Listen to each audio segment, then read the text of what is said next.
Bonjour à tous, dernier épisode de Demain nous appartient, notre actualité du jour portera sur « Demain nous appartient », 1652, choc. Victoire ne sauve pas Maxence, il meurt et Aaron est suspecté. Aurore a signé une renonciation pour rentrer chez elle. William voulait qu'elle se repose et s'allonge. Aurore s'ennuyait, elle lisait. Nordine arrive avec quelques chouquettes pour le surveiller. Nordine dit à Aurore qu'il n'a aucune rancune contre elle, il sait qu'elle a fait son travail. Nordine se reprochait d'être si stupide, il regrettait d'être têtu. Aurore invite Nordine à dîner, William se fera un plaisir de la battre dans un jeu vidéo. Nordine pense que si est trop tôt. Aurore commence à jardiner sur le toit mais se retrouve enfermée dehors. Elle a laissé son téléphone et ses clés à l'intérieur.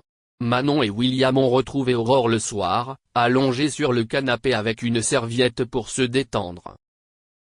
Joséphine Gasquet, l'épouse de Maxime, s'est rendue au commissariat. Elle était inquiète car il n'était pas encore rentré. Martin a dit qu'il n'était pas à l'appel. Maxime ne répond pas, elle atterrit sur sa messagerie vocale. Sarah a dit à Martin que Maxence devait rester sous une couverture chaude. Si est un vrai flirt. Maxence arrive à l'hôpital, il est en état d'hypothermie sévère, si est Victoire qui s'occupe de lui. Pouls faible. Il a été retrouvé au bord de l'étang.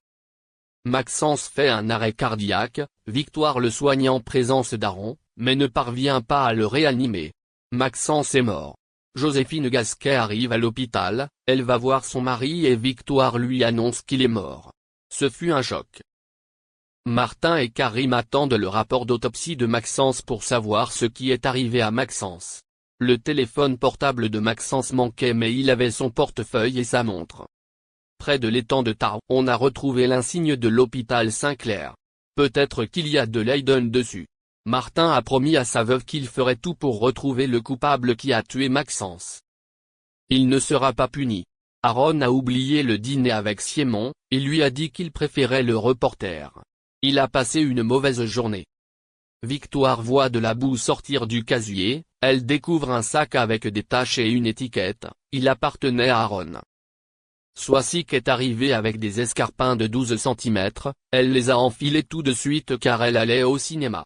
Christelle n'aime pas trop, elle appelle Sylvain pour lui dire que Soisic porte les talons hauts de Charlie. Christelle n'arrivait pas à croire qu'elle le volait. Soisic est déjà grande, avec ses chaussures elle ressemble à une girafe montée sur des échasses. Étienne propose une nouvelle séance d'exercice aquatique à Sylvain. Il a trouvé des excuses, comme s'il était allergique au chlore. Étienne avait bien compris que Sylvain détestait ça. Merci d'avoir regardé et à la prochaine vidéo. N'oubliez pas de vous abonner à notre chaîne. En attendant, dites-nous ce que vous en pensez dans la section commentaires ci-dessous. Si est ça. Beaucoup de contacts avec ses parents mais, avec lui, non. Même si le lien est toujours là, avait-elle déclaré dans une interview accordée à Télépoche et dont s'était fait l'écho Closer. Avec Laurent Gérard, elle avait formé un duo à la scène comme à la ville. Nous formions un duo très efficace, avait confié Virginie Lemoine en mai 2021 dans une interview accordée à Téléstar. Ça ne me mettait pas en danger, au bout de quelques années, je ne m'en suis plus contentée, avait-elle expliqué pour justifier la fin de leur duo d'humour. Je pense du reste que ce n'est pas un hasard si sa carrière a explosé après notre très cordiale séparation, avait-elle ajouté.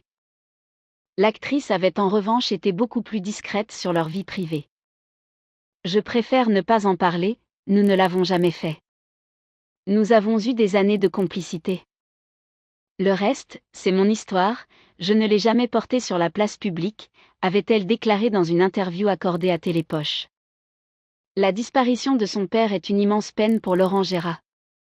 En effet, le célèbre imitateur voue une admiration pour ses parents et il a déjà été ému sur les plateaux de télévision en évoquant son enfance et l'amour qu'il porte à ses parents. Ils avaient 20 ans à ma naissance.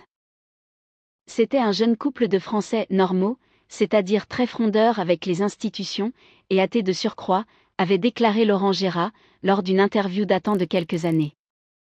Une chose est sûre, c'est une terrible nouvelle pour Laurent Gérard qui a toujours voué une admiration pour ses parents, comme il l'évoquait régulièrement sur les plateaux de télévision.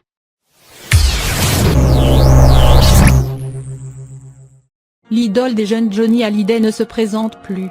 Son statut de monstre sacré de la chanson se vérifie encore et toujours. En effet, bien qu'il ait quitté ce monde le 5 décembre 2017, à l'âge de 74 ans, il continue de faire couler de l'encre sur la toile. Depuis le 29 mars 2022 et la sortie de ce fameux documentaire sur Netflix, ce sont de nouveaux détails de la vie de la star qui s'offrent au public. Des détails néanmoins glaçants à en croire le témoignage de son ex-femme Adeline Blondiau. Johnny Hallyday n'aurait en effet pas seulement été amoureux de celle qui partageait sa vie pendant 4 ans, il aurait aussi été particulièrement violent. On revient avec vous sur les déclarations poignantes d'Adeline Blondiau dans Johnny par Johnny.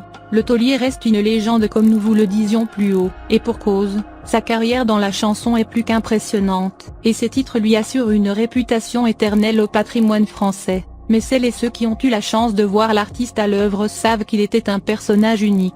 Johnny Hallyday était une personne rare et ses proches n'ont que du positif à rapporter à son sujet. Enfin, presque tous. Car la star traversait les âges sans passer inaperçue, et il est ainsi possible de distinguer plusieurs Johnny Hallyday au fil des ans. Lors de ses débuts, il était alors ce jeune homme naïf et passionné. Un garçon qui ne se rendait sans doute pas compte de l'étendue de son potentiel. Ensuite, il gagnait en assurance, mais si le public voyait en lui une star, il ne s'est peut-être vraiment que très tard considéré de cette façon. Il serait possible de parler de Johnny Hallyday pendant des semaines sans se répéter tant il a fait de choses. De parler de lui en fonction des regards des différentes personnes